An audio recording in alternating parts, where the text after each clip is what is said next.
Happy Sunday, guys. All right, so today, as promised, I was going to talk about Redken SEQ. Oh my gosh, I'm making my camera go sideways. Give me a second. Let's straighten this guy out.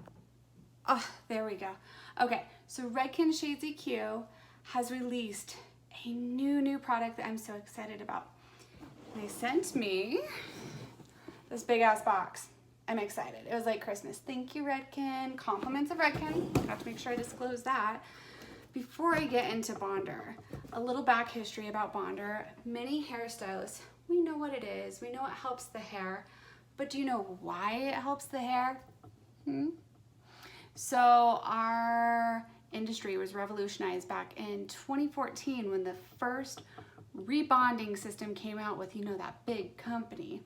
They released it out in 2014, and what it allows us to do is push the hair harder and further than we normally would have, because usually it was like, don't overlap, don't do perm and highlight in the same day. This has allowed us to have better color corrections, better results, and make the hair stronger and healthier.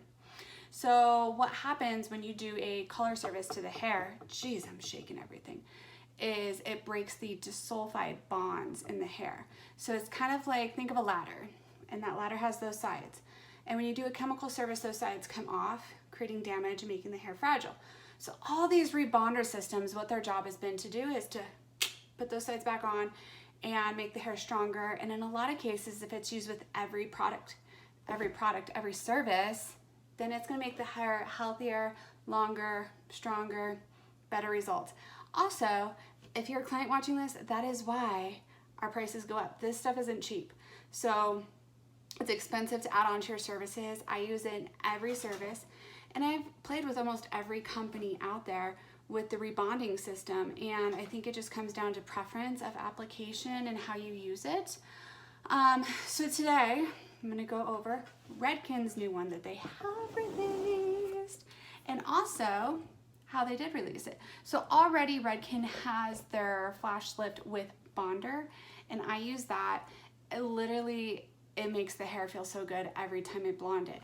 Then to add on to that system, if you haven't noticed, Redken completely did new packaging for everything, and I got the acidic bonding concentrate shampoo and conditioner.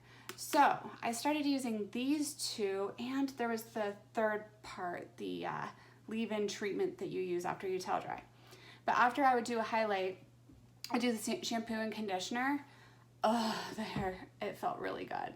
They smell amazing. Like when I smell it, I think it was, it's like pine berries. One of my clients said it smells like berries. To me, it smells like fresh pine trees in the mountains. Anyways, they make the hair feel really good, doing their job. Then Redken, they came out with these guys. Shadeseq Bonder Inside helps to strengthen sensitized hair in one step. All-in-one toner and bonder. Bonder pre-dosed for fast formulation and no compromise to color results. So with some bonders, you have to do a second part. You have to change your formulation. So what's really cool is they have literally put the bonder inside their Shadeseq. You see that? Yeah, okay. So, as I was saying, I'll continue on. Formulated with citric acid and taurine to help strengthen sensitized hair in one step, help reduce alkalinity post-lightening service. So that's why these guys are really important as well, because they're acidic. So you have a 7% bonding care complex citric acid, and the shampoo, that was the conditioner, the shampoo is 11% bonding care complex citric acid. So that helps it. With hair, you want to have that good pH balance along with the bonder inside. So ultimate shine and condition, acidic technology smooths the cuticle for shine and condition and add strength with bonder inside. And then the new shades that they've launched it with, so far it looks like they just have it in a few of the 10 series. 10NA Marble Blonder, 10VV, 10N, and of course Crystal Clear. You're gonna mix 1-to-1 ratio with Shadeseq processing solution. So yeah, let's get into it. So I have been using these new shades with the bonder inside, and you will know they're different. Let's see if it'll focus. See how that says bonder inside? The new ones will say that on the front of them. The old ones will be your traditional packaging. So I've been using these guys and I can notice a difference. Definitely notice a difference. Prior with normal Shades EQ, I hate to say this, but the hair, it'd feel like kind of like straw. You know, after you put the toner on, I'm like, good grief, I gotta get a mask on this hair because it feels dry. But now that I'm shampooing out my blonde with this, if I need to do a pre-tone with a purple shampoo, I'll do that. And then applying my Shades EQ with the bonder inside, it literally, like the hair just, you can tell that the cuticle has been smoothed down and it feels so good. So if you can, order it in. I highly recommend it. And as promised, I was gonna get into formulation. So at the end of this video, I'm gonna put up some Shades EQ information with the backgrounds, formulas. I'm gonna give a few of my formulas right now that I absolutely love, and a few rule breakers. I don't know if they're a fan of this rule breaker is, okay, so typically you'd use the processing solution with Shades EQ, right? Well, I would say 98% of the time, I use a 10 volume. Redken, I use the 10 volume. I feel like it gives me more depth, more longevity, like especially if I'm trying to use like a level 8 or below and I want that true level 8, that 10 volume, it gives that depth to it and it's not just so sheer. Because, you know, with Shades EQ, it's a demi. So as I say, you have permanent hair color and you have demi hair color. Permanent hair color is like a black legging. Put the legging over your leg, you don't see your skin through it. Shades EQ is like a black pantyhose. Put that pantyhose over your leg, you can still see your skin, but it's giving the coverage to that. So when I use that 10 volume, I actually feel like I'm getting more of a level to it on top of tonality, which is really nice. So some of my favorite tones is the V series. So I find it very important. I add V 80% of my formulas if I'm wanting to do something cooler and if I'm using anything that has a blue base to it. So say you lift a blonde, almost every blonde will have some sort of leftover yellow in them. It's good, it means there's protein still in the hair. But if you go and you want them to be ash and you put anything blue on it, what does blue and yellow make, honey? Green. And no blonde wants to be green, it just reminds them of swimmer's hair. So I'll put a little bit of the VV, and they have it, I think I have it in here. Sweet G's. I have a lot of the Crystal Clear, the 10N. I may have took them all to my studio because I've been playing with these guys at my studio since I got them. Here it is. So this 10 VV is different than the 9 and below because the 9 and below is just a single V. This one's double dose, so it's very strong. So I always add V so I don't get green. And when you're working with shades, what I love about them is I was Aveda trained. Everything is just color theory, color theory, color theory. So as long as you know what color you're using with shades in its background, you're gonna have consistent results all the time. Back into my favorite formulas. So 9V and 9GI, gold iridescent, those are like, it's like that Goldilocks. It's that happy medium right in between. But then Redken got smart and came out with the VG series that was literally right before all this got launched. The Violet Gold series. It's a perfect amount of warmth, cool, and neutralizes down. It's that bright, summery blonde. Like if you have a blonde that's like, I don't like ash and I don't like gold, the VG series is gorgeous.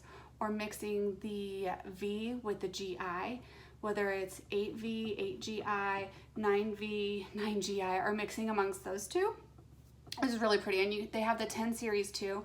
Whenever though I use the 10GI, it's rare I use the 10VV because it is on that stronger side. I'll typically grab for the 9V, or I'll use a half the amount of the 10V and then clear it out.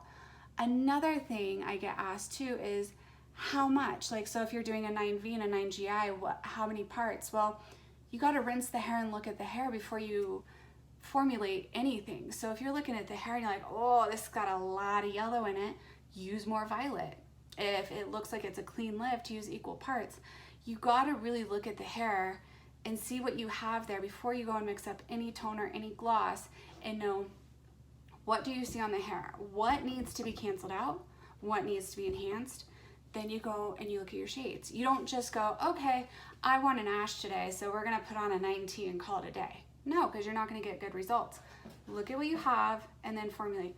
Can you hear the rattling? That's the guinea pig in the background. His name's Honey. That was an ADD moment. Anyways, okay, so that's one of my favorites. A strong ash formula. Okay, this one's a good one. It is 7P, 8V, 8NA. The 7P, I literally, it's a drop of it, and then it's more of the 8N, and then 8NA, 8V for that. It's really pretty. It gives a very depth, like a smokier tone. That's not gonna be your lighter ash formula, that's gonna be on your darker ash formula side. For my lighter ash formula, you can't go wrong with a 9T9V. Mix those two together. You're gonna have a beautiful, almost like a light silver. I also like to mix together 8T, 9T, hit it with a little bit of V. Always put V in it, even if it's just like a capful, I put it in there. And then, what are some others? I just have so many, and like I said, I'll make sure I put them at the end of this. You'll see some glimpses of some of my favorite ones. Shadow Roots with Shades EQ. Yes. Okay. So as I was saying, there's permanent hair color and there's demi hair color. You never, ever, I mean, it could be your thing, but you shouldn't be doing shadow roots with a permanent. There's no need to, because it's supposed to make the highlights look like they're natural growing. And if you put a permanent color over highlights you put to the scalp, they're gonna look like floating highlights. It completely will remove them out. Because remember, it's the black pantyhose effect. You're completely covering up those highlights. If you want to have that cool iridescent look, then what you need to make sure that you do, Shades EQ. And I have a lot of people that go, well, what if it washes off? So that's when I grab for that 10 volume, or Shades EQ has a cream version, and it has a, it's a gray coverage cream, comes in a silver box. So you can grab those creams if you're scared that these guys are not going to take that well for your Shades EQ shadow root. So for the shadow root, mix up your formula. Everyone has their own preference. I usually talk with my client and consult, you know, do you want to have something close to your natural? Do you want to have something a little bit lighter? Do you want to do a root tap? Root tap is where you're just tapping along those foil lines as they come out, so you don't see those foil lines, because I think that's awful. Traditional foils, you see just those streaks in the hair, especially when it was wet. When you dried it, it softened it, but a root tap, you never see it. The root shadow, it's a little bit deeper, then a root melt, it's even deeper. There's so many terms, we'll get into that another day. But Shades EQ is really good for that. Make sure you process it for the full time, and if you need more coverage, use the Shades EQ cream and sometimes the gray coverage, because that's gonna give you that cool appearance of like that dark highlight melting right out into your bright highlight. I think that's almost covered everything for Shades EQ. I have been working with Shades EQ since I left Aveda, and I was with Aveda from beauty school, then about a year out. And I have my background in Redken. I am Redken certified in design and color, and was hired as an educator forever ago. So I know it when it comes to Redken products, and I love them. They're a go-to. You can't go wrong with them. Not paid, not commercial, but this is my go-to for gloss. This is my go-to for root shadows. A lot of gray blending. This is good for them too. A lot of women these days, especially since COVID happened, not wanting to have that full commitment to gray coverage. So Shades EQ is a really good option. If you need more coverage, I recommend Shades EQ, the cream or the gray coverage for that one. But I have some of my girls where I just grab Shades EQ. I usually will typically grab the N series if I'm doing any gray, put it on. The only gray you'll usually see is those stubborn white ones that stick out. If I have a gray root touch-up that is permanent in the rest of their hair, I'll always do the gray root touch-up, and then I use Shades to refresh as an all-over gloss, make the hair feel good, bring the tonality back. It's a very, very versatile product. I rarely use permanent color, so I work with shadeseq in all of my blonders. So I think I just rambled on and on today, but I hope you guys enjoyed it. Make sure that you like, you subscribe, and if there's anything you want to see, make sure you comment down below. Next week, I don't know what I'm gonna do yet, but I'll have something special for you guys. So stay warm today too. If you're here in Colorado, it's been foggy and it's freaking May, and that's why I'm wearing a hoodie again, because it's so cold. Oh well.